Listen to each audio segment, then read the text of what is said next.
શું સાસ ખાવામાં માગીને દાળ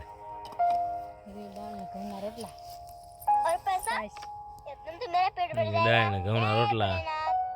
જાનવી શું કરે એ જાનવી શું કરે सच में भोलेनाथ अपने भक्तों को कभी भूखे नहीं सोने देते। आज मैं आ रहा हूँ मून, मुझे पकड़ लेना। તો વાડી કેવી મજા આવે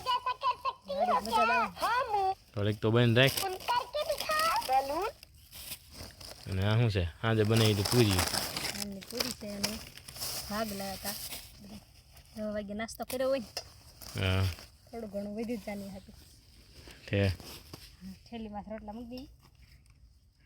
મૂકી દો કપાને જીવડા બહુ આવે હા એટલે હા રોટલા ને જો બધું રંધાઈ ગયું છે